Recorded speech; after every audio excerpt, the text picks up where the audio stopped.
Hello friends, मेरा नाम रायसर है और आज हम बात करने वाले हैं चैप्टर 5 के बारे में, यानी कि क्लास 12 का चैप्टर 5 जो आता है हमारा कंटिन्यूटी एंड डिफरेंशिएबिलिटी के बारे में आज हमारी बात होने वाली है। जैसे कि आज हम बात करेंगे टॉपिक फर्स्ट की कंटिन्यूटी, या फिर कंटिन्यूटी हमारा होता क्या है। तो मैं आपको बता दूं कि ये हमारा पूरा 11 से रिलेट करेगा। जिन्होंने 11th में पढ़ रखा है उनको काफ़ी मजा आने वाला है इस चैप्टर को करने में, क्योंकि पूरा 11 से रिलेट करने वाला है। बस क्वेश्चंस का थोड़ा हमारा लेवल बढ़ जाएगा और कुछ नहीं है। तो मैं आज आपको जीरो से बताता हूँ कि कंटिन्यूटी आखिर होता क्या है, तो समझेंगे बहुत ध्यान से। कंटिन्यूटी टॉपिक फर्स्ट आता है, इसके अंदर हमारा कंटिन्यूटी। तो कंटिन्यूटी की होता क्या है आज इंट्रोडक्शन तक ही रखेंगे अपने बात को। अगर जो आपको इससे रिलेटेड कोई क्वेश्चन से रिलेटेड कोई दिक्कत आ रही है तो आप हमें व्हाट्सएप कर सकते हैं, या फिर आप कॉल पर भी पूछ सकते हैं। वैसे आप व्हाट्सएप ही करें पहले, अगर जो जवाब नहीं आता है तो ही कॉल करें। ऐसा वैसे होगा नहीं आपके लिए कि जवाब नहीं आएगा, क्योंकि बाई चांस हो जाता है, कुछ नेटवर्क इशू आ जाता है या फिर कुछ अदर प्रॉब्लम आ जाती है जिसकी वजह से आपका कॉन्टैक्ट नहीं हो पाता, या फिर आप कमेंट बॉक्स में भी डाल सकते हैं, तो भी आपको पूरा सोल्यूशन जरूर मिलेगा। तो आगे देखते हैं, चलते हैं अपन कंटिन्यूटी की तरफ। तो कंटिन्यूटी बेसिकली हमारा होता क्या है समझेंगे। जैसे कि हमने मान लिया एक पर्सन है, मान लिया एक बॉल है हमारे पास, पर्सन छोड़िए, एक बॉल है, ये रोड है, सड़क है, एक बॉल है, इसको मैंने किक करा तो ये क्या हो गया, मोशन में जाना शुरू हो गया। किक करने से पहले क्या थी, एक रेस्ट में, और जब मैंने किक करा तो ये कायम होगी मोशन में। अब ये मोशन में आती आती यहां से यहां तक आ गई। सड़क पर मैंने एक बॉल को किक किया, किक करने के बाद ये बॉल यहां से यहां तक आई और हमको बोल दिया, क्वेश्चन दिया हमें 3 पॉइंट्स पर, यानी कि कंटिन्यूटी चेक करिए अपनी। जो कंटिन्यूटी पहले ये बताइए मेरे को कि कंटिन्यूअस फंक्शन आखिर होता कब है। कोई भी फंक्शन, कोई भी इंसान कंटिन्यूअस कब हो। सिंपल सी बात है, कोई भी चीज कंटिन्यूअस जब होती है जब वो लगातार कुछ वर्क कर रही हो, या फिर वो मोशन में हो, कुछ भी कह सकते हैं हम, मतलब कि कुछ ना कुछ चलता रहना चाहिए, तो वो कंटिन्यूअस है अपने लिए। जैसे कि आप काम कर रहे हो, अगर जो आप काम कर रहे हो तो आप क्या हो, कंटिन्यूअस हो। अगर जो आप रुक जाते हो तो आप क्या होगे, डिसकंटिन्यूअस, यानी कि अपने काम के लिए आप बिल्कुल रुक चुके हो, जो आप चीज कर रहे थे आप कंटिन्यूअस नहीं रहे उसमें, तो आप डिसकंटिन्यूअस हो गए। ऐसे इस तरह से क्वेश्चन में होता है। जैसे कि मैंने यहाँ पर बॉल को किक किया तो ये कंटिन्यूअस हो गई, और जब कंटिन्यूअस है यहाँ पर आकर क्या होगी, रेस्ट, तो यानी कि यहाँ पर क्या हो गई, डिसकंटिन्यूअस। पहले डिसकंटिन्यूअस थी, बाद में डिसकंटिन्यूअस है, लेकिन जो बीच है, जो हमारा बीच का जो रास्ता है जहां पर जो इसने तय किया बोल रहे किक करने के बाद, वहां पर क्या है, ये कंटिन्यूअस। यहां पर क्या होगी, है कंटिन्यूअस होगी यहां से यहां तक। तो यदि अगर जो हमें क्वेश्चन दे दिया जाए, सिंपल वे में ही क्वेश्चन दे दिया जाए कि find the continuity of a ball, find the continuity of a ball, कहां पर, एट, ये मान लिया हमने नंबर लाइन है, ये 0 है, ये भाई क्या हो गया, एक्स एक्सिस हमारी 1 2 3 4 और 5 पर ये डिसकंटिन्यूअस हो जाती है। यहां पर था हमारा 5 पर, यहां पर डिसकंटिन्यूअस थी -5 पर, ये 4 माइनस के -3 -2 और -1, ये हमारी एक्स एक्सिस है। तो यहां पर ये बोल दिया हमें कि फाइंड करिए कंटिन्यूटी एट 2 पर, हमें 2 पर कह दिया, सोल्व नहीं करके दिखाएंगे, यहां पर हमें कह दिया 2 पर कंटिन्यूटी निकालनी। तो आप सिंपली बता सकते हो भाई, +2 पर बोल दिया हमें, तो क्या होगा, यहां पर बॉल यहां से चली रही है ना, किक मारोगे तो भाई यहां पर रुकी, तो यहां पर क्या है, ये कंटिन्यूअस हो गई। अगर जो ये कंटिन्यूअस है तो हम क्या बोलेंगे, the ball is continuous at x = 2 पर, हमारी बॉल क्या हो जाएगी, कंटिन्यूअस। 3 पर बोल देगा, 3 पर भी कंटिन्यूअस, -2 पर बोलेगा तो यहाँ पर भी कंटिन्यूअस होने वाली है और यहाँ पर भी कंटिन्यूअस। लेकिन अगर जो क्वेश्चन हमें बोल they find the continuity at the 5, यानी कि 5 पर बताइए हमें कंटिन्यूटी क्या होगी बॉल की, तो यहाँ पर 5 पर है, तो 5 पर क्या हो जाएगी हमारा, डिसकंटिन्यूअस। हम क्या देंगे आंसर में, the ball is discontinuous at 5 because ball is stopped, ball रुक जाएगी, kick after kick ball is stopped, ball क्या हो जाएगी, हमें रुक जाएगी। तो यही क्या होती है हमारी कंटिन्यूटी। किसी चीज को हमारा करने का, जो हम कुछ काम कर रहे हैं, अगर जो हम उसमें चले जा रहे हैं, चल रहे हैं तो हम चले जा रहे हैं, कुछ भी काम कर रहे हैं, अगर जो हम उसको करे जा रहे हैं तो हम क्या है, कंटिन्यूअस। जहां हम रुक जाते हैं वहीं हम डिसकंटिन्यूअस हो जाते हैं। यही हमारी कंटिन्यूटी है, यही हमारी फंक्शंस के अंदर यूज होती है। जैसे कि हम डेली लाइफ में अपनी यूज करते हैं, इसी तरह से हम फंक्शंस में भी यूज करते हैं। जब फंक्शंस हमारा किसी वैल्यू पर डिसकंटिन्यूअस हो जाता है, यानी कि इसका मतलब है कि फंक्शन वहां पर वर्क करना बंद कर देता है, यानी कि उसकी वैल्यू कुछ अलग आ जाती है। जैसे कि मैं कह दूं 0/0 आ गई हमारी लिमिट पुट करने पे, हमने लिमिट पुट करी फंक्शंस के अंदर, दिखाएंगे इसके ऊपर भी क्वेश्चन कैसे आता है, वो नेक्स्ट वीडियो में आ जाएगा।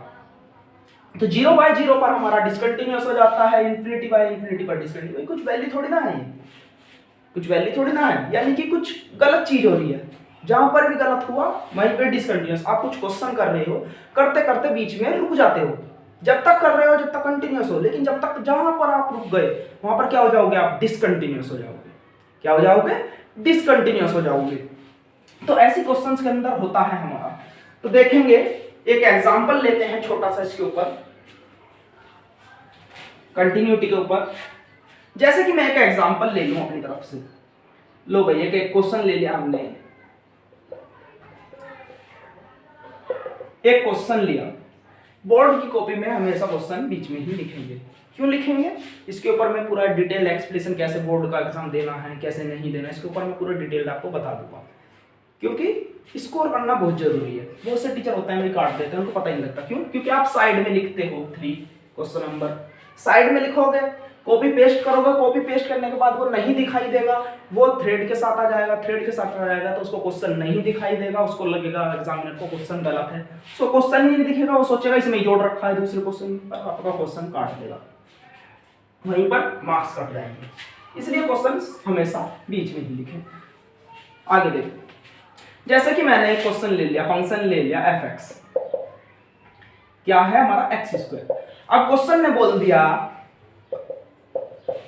find the continuity of function, find the continuity of a function fx equal to x² at x equal to 1, यानी कि क्वेश्चन की कंटिन्यूटी निकालिए at x equal to 1 पर, जो हमारा फंक्शन है उसकी कंटिन्यूटी बताइए x equal to 1 पर। ऐसे तो आता है मैथ में क्वेश्चन, आपने पढ़ा भी होगा, कंटिन्यूटी क्वेश्चन हमेशा ऐसे ही आएगा। या फिर हमारा दूसरा मेथड बनता है, उसके लिए भी मैं क्वेश्चन कराऊंगा। अगर जो आपके, एक सिंपल सी बात ध्यान रखेंगे, अगर जो आपके पास सीधा क्वेश्चन पूछा जाता है, किसी क्वेश्चन को सीधे तरीके से पूछ लिया जाता है, यानी कि फंक्शन एक ही है, यहाँ पर एक क्वेश्चन आता है x यहाँ पर दे दिया, मैंने मान लिया +x या -x बोल दिया, ये x² -x ऐसे ब्रैकेट लगा देगा, 3 दे देगा, तो उसका अलग तरीका है, उसका अलग तरीका है, वो भी मैं आपको बताऊंगा। लेकिन अगर जो क्वेश्चन इस तरीके से आता है, सिंपल सिंगल फंक्शन के अंदर एक सिंगल फंक्शन आता है हमारा, तो इसको किस तरीके से करना है, सीधा हम लिमिट पुट कर देते हैं इसके अंदर। इसका एक हमारा जर्नल सा मेथड होता है, जैसे कि मैं आपको पहले ही बता देता हूँ। क्या होता है मेथड हमारा, limit x tends to c, c क्या है, हमारी लिमिट है जिस पर हम चेक कर रहे हैं। जैसे कि यहाँ पर क्वेश्चन में दिया 1 पर चेक कर रहे हैं तो 1, तो यहाँ पर हमने अभी फॉर्मूला लिख रहे हैं, तो c fx जो हमारा फंक्शन है। अब फंक्शन आ गया, अब लिखेंगे आगे हम किसके इक्वल होना चाहिए, fc के, या फिर हम बोल देते हैं रियल वैल्यू। रियल वैल्यू क्या होती है, माइनस प्लस की जितनी वैल्यू होती हैं, 0 और 0 से आगे की सभी वैल्यू कैसी होती है, रियल वैल्यू होती है। 0/0 ∞/∞ हमारी रियल वैल्यू नहीं होती, यहाँ पर हमारा फंक्शन डिसकंटिन्यूअस हो जाता है, वरना सभी पर हमारा फंक्शन कंटिन्यूअस होता है। देखेंगे या तो रियल वैल्यू आ जाए या fc के इक्वल हो जाए, ये दोनों बात एक ही है। यहाँ पर भी लिमिट ही पुट करते हो, यहाँ पर भी, पर यहाँ पर लिमिट दिखा देते हो, यहाँ डायरेक्ट लिमिट पुट कर देते हो, उससे हमारा कुछ फर्क नहीं पड़ता। तो इसलिए हम सीधा बोल देते हैं जो रियल वैल्यू के इक्वल आ जाता है तो वो क्या हो जाता है, हमारा फंक्शन कंटिन्यूअस हो जाता है। तो देखेंगे लिमिट किस पर चेक करना है, तो लिखेंगे सॉल्यूशन में, ये तो हमारा फॉर्मूला था, इसको अलग से लिख लेंगे, सीधा लिखेंगे to check the continuity at किस पर, x इक्वल टू 1 पर चेक करना है। क्वेश्चन में बोल दिया किस पर कंटिन्यूटी चेक करनी है, x इक्वल टू 1 पर, तो करेंगे limit x tends to c, c की जगह क्या आना चाहिए 1 ले लिया और fx आ गया, ठीक है। अब 1 fx, limit x tends to 1 और fx की वैल्यू क्या है, x² पुट कर दीजिए, पुट कर दिया, लिमिट पुट करेंगे, x की जगह 1 रखा, 1 का स्क्वायर इक्वल टू आ गया 1, ये क्या है हमारी भाई, एक रियल वैल्यू, रियल वैल्यू, ये क्या है हमारी एक रियल वैल्यू है, 1 हमारी एक रियल वैल्यू है। तो हम क्या बोल देंगे, the function given function is continuous, क्या हो जाएगा, लिख देंगे the function fx is continuous at x equal to 1 पर। फंक्शन कैसा हो जाएगा हमारा, कंटीन्यूअस, यहीं पर हमारा क्वेश्चन खत्म हो जाता है। नेक्स्ट जो जिस तरीके का क्वेश्चन बनता है उसको मैं आपको बता देता हूँ। देखेंगे नेक्स्ट एग्जांपल किस तरीके का क्वेश्चन। एक तो इस तरीके का क्वेश्चन आता है हमारा जो 1 मार्क्स में पूछ लिया जाता है जनरली। 1 मार्क्स के क्वेश्चन बढ़ा दिए हैं भाई बोर्ड ने, तो आने के चांसेस है इस तरीके के, तो नोट कर लेना। सभी क्वेश्चन इस तरीके से ही होने हैं इस टाइप। जैसे कि एनसीईआरटी का ही एग्जांपल थर्ड ले लेते हैं। क्या दिया हुआ है, fx equal to root mod x at x equal to किस पर 0 पर। यानी कि क्वेश्चन कहता है discuss the continuity of function. जो हमें फंक्शन दिया हुआ है, क्या है फंक्शन ये, इसकी हमें कंटिन्यूटी को डिस्कस कर देना है। Discuss the continuity of function fx at x equal to 0। तो जब भी हम किसी मोड की टर्म्स को बाहर निकालते हैं तो उसमें क्या आता है भाई, प्लस माइनस मोड। इसको भी समझ लेंगे। एग्जाम्पल भी हमारा कवर हो जाएगा एनसीईआरटी का, और हमें मेथड भी पूरा अच्छे तरीके से आ जाएगा इससे। तो एक हमारा क्वेश्चन है प्लस, इसमें मोड में दिया हुआ है। जब भी हम मोड की टर्म्स को बाहर निकालते हैं तो प्लस माइनस एक्स आता है। जब भी हम मोड की टर्म को बाहर निकालते हैं तो प्लस माइनस आता है उसी टर्म के साथ। 2 होगा तो प्लस माइनस 2 आ जाएगा, x है तो प्लस माइनस x आ गया।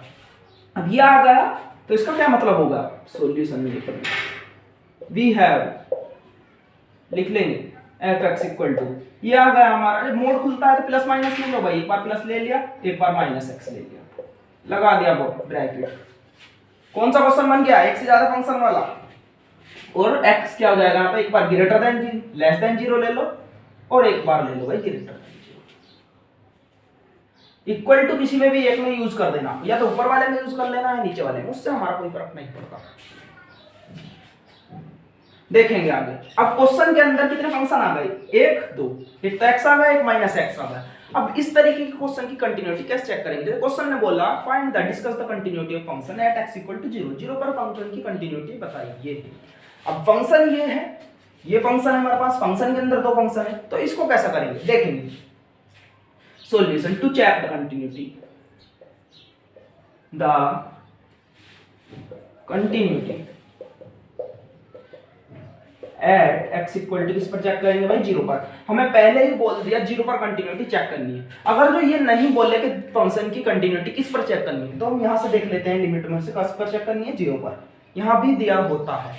अब एक केस इसमें बनता है कि किस तरीके से मतलब कंटिन्यूटी को हम देखते हैं कि इस पर चेक करनी है। उसमें जरूरी है कि आपको दोनों में होना चाहिए, ग्रेटर देन भी होना चाहिए, लेस देन भी। अगर जो एक में दिया हुआ है या तो ग्रेटर में या लेस देन में, वो क्वेश्चन आएगा बता देंगे उस हिसाब से, तो हम उसको नहीं लेते। लेकिन जब हम दोनों लिमिट दी होती है तो हम चेक करते हैं उस पर ही। तो इतना अभी फिलहाल इतना याद रखेंगे कि यहाँ से देख लेते हैं 0 है तो 0 पर कंटिन्यूटी चेक कर लेते हैं। अगर तो क्वेश्चन में नहीं दिया किस पर चेक करनी है, तो हमें तो दिया हुआ है किस पर चेक करनी है, 0 पर, तो करेंगे चेक। इसके लिए हमारा एक फॉर्मूला होता है LHL इक्वल टू RHL, पढ़ा भी होगा आपने 11th में, इक्वल टू FC। यानी कि LHL की मतलब लेफ्ट हैंड लिमिट, RHL का राइट हैंड लिमिट। यानी कि लेफ्ट हैंड लिमिट और राइट हैंड इधर को मुड़े। Left hand limit x axis है, ये मान लिया ये x एक्सिस है, इधर लेफ्ट हैंड लिमिट यानी कि सब माइनस, लेफ्ट हैंड ये है तो ये सब माइनस। इधर की साइड देखेंगे ये सब प्लस है, तो यानी कि प्लस, यानी कि लेफ्ट हैंड लिमिट और right hand limit. Right hand limit में सब प्लस होगा, left hand limit, left hand है ये तो इधर की साइड की बात है, लेफ्ट हैंड में क्या होगा सब माइनस। समझने का पॉइंट है। Left hand limit, left hand मतलब ये वाला हैंड, तो इसको मतलब ये x एक्सिस है हमारी मान लिया, और यहाँ पर देखेंगे ये सब क्या आ जा रहा है माइनस में, तो लेफ्ट हैंड कौन सा होगा हमारा माइनस, ये प्लस में तो प्लस। इसी तरह से क्वेश्चन चलेगा। LHL equal to RHL equal to FC, ये हमारा एक फॉर्मूला है, इसको नोट कर लेंगे साइड में कहीं पर। देखेंगे आगे, सबसे पहले फाइंड करेंगे LHL। LHL क्या होता है, जैसे कि मैंने बताया लिमिट x टेंड्स टू, कितना लेते थे भाई, c लेते थे। अब c कितना है, किस पर चेक करना है, 0 पर, तो कितना लेंगे 0। लेकिन कितना पे, जैसे कि मैंने बताया अभी 0 लेफ्ट हैंड लिमिट, 0 से इधर तो सब माइनस में, लेफ्ट हैंड तो सब माइनस, 0 माइनस लगा देंगे ऊपर छोटा सा, और fx जो हमारा फंक्शन है ये होगा। आगे देखेंगे लिमिट x टेंड्स टू 0, 0 में से जब हम माइनस हटाते हैं, 0 में से जब हम माइनस हटाते हैं तो हम यहाँ पर h को प्लस कर देते हैं। एक तो मेथड हमारा ये आता है कि एक तो हम एच वाला मेथड भी आता है, वो मैं क्वेश्चंस के अंदर ही आपको एक्सप्लेन कर दूंगा। जो हमारा सिंपल जर्नल मेथड है, जो सबसे ज्यादा यूज होता है, जिसे काफी ज्यादा टीचर कराते हैं, वो मैं आपको बता देता हूँ। ये वाला मेथड भी आपको बताऊंगा मैं। अगर जो कराना हो तो कल ही वीडियो आ जाएगा, आप इस पर कमेंट कर देना कि सर हमें इस वाले मेथड से क्वेश्चन करा दीजिए, हमें इससे करना है। तो वैसे मैं जर्नली बताऊंगा आपको जब जरूरत होगी, क्वेश्चन के अंदर रिक्वायरमेंट होती है इसकी भी कि इससे ही होगा एच वाले फॉर्मूले से, तो उसकी रिक्वायरमेंट के अनुसार हम बता देंगे। जो सिंपल मेथड है उसे देखेंगे। पहले क्या करना है, जीरो माइनस यानी कि जीरो से कितना होगा भाई, जीरो से छोटा, जीरो से छोटा यानी कि माइनस की डिजिट आ गई सारी, जीरो से छोटा, तो जीरो से छोटा देखेंगे। लेस देन जीरो कहां पर है, limit x is less than zero, यहां पर तो भी ग्रेटर होगा और इक्वल, तो लेस देन कहां पर है, तो इसका मतलब फंक्शन कौन सा यूज होगा, एक्स वाला, तो फंक्शन लगा देंगे सीधा बस एक्स वाला।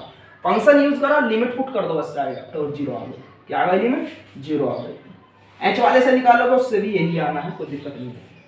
आर एच एल लेंगे, left right hand limit, right hand limit में जैसे कि इधर राइट हैंड है हमारा इधर, तो इधर कितना होगा सब पॉजिटिव, तो यानी कि जैसे कि यहाँ लिया limit x tends to zero, तो भाई जीरो प्लस ले लो इस बार और एफ एक्स कर दो, तो यहाँ पर क्या लेना है, limit x tends two plus हटा दो और फंक्शन यूज कर दो कौन सा, ग्रेटर देन एक्स, ये वाला फंक्शन, तो ये माइनस एक्स, और लिमिट पुट कर दो तो जीरो, यानी कि L H L equal to क्या आ गया हमारा, आर एच एल। जब भी हमारी दोनों इक्वल आ जाती है तो हम आगे चेक करते हैं एफसी को, जो हमारा एक और होता है एफसी, जैसे कि अभी लिखवा होगा, नोट करा होगा आपने, एफसी जो होता है हमारा, अगर जो यही दोनों नॉट इक्वल आते हैं तो यहीं पर हम कह देते हैं the function is discontinuous, the function is discontinuous. तो एक और लाइन खींचेंगे यहाँ पर, और इधर की साइड लिखना है, यहाँ पर करा रहा हूँ एफसी, क्योंकि हमारे दोनों इक्वल आ गए हैं। अगर जो दोनों यहीं पर नॉट इक्वल आते हैं, जैसे कि यहाँ जीरो यहाँ टू आ गया, तो हम यहीं पर बोल देते हैं फंक्शन इज डिसकंटिन्यूअस।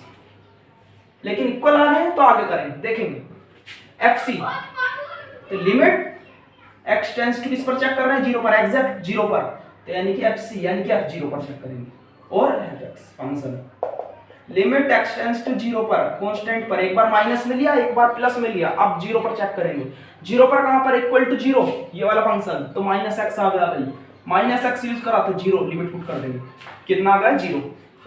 एक चीज देखने को मिल रही होगी इस पार्ट को, इधर ही लिखेंगे, इसके तीनों पार्ट ऐसे ही दिखाएंगे, जीके नहीं थी इसलिए करा दिया। अब लिखना क्या है इस पूरे के नीचे, इस पूरे के नीचे लिखेंगे यहाँ पर लाइन में, तो लिखेंगे तीनों इक्वल आ रहे हैं तो लिखेंगे L H L is equal to R H L is equal to F C F zero पर, so the function F F is क्या हो जाएगा भाई, डिसकंटिन्यूअस, कंटिन्यूअस एट किस पर, एक्स इक्वल, क्यों हो जाएगा कंटिन्यूअस, क्योंकि L H L equal to R H L equal to f zero, ये तीनों हमारी कैसे आ रहे हैं, इक्वल आ रहे हैं, जीरो जीरो और जीरो, तो इसलिए कंटिन्यूअस होगा। अगर जो एक भी चीज हमारी, एक भी अगर जो हमारी नॉट इक्वल टू जीरो होती तो हम बोल देते थे फंक्शन इज डिसकंटिन्यूअस, सिंपल।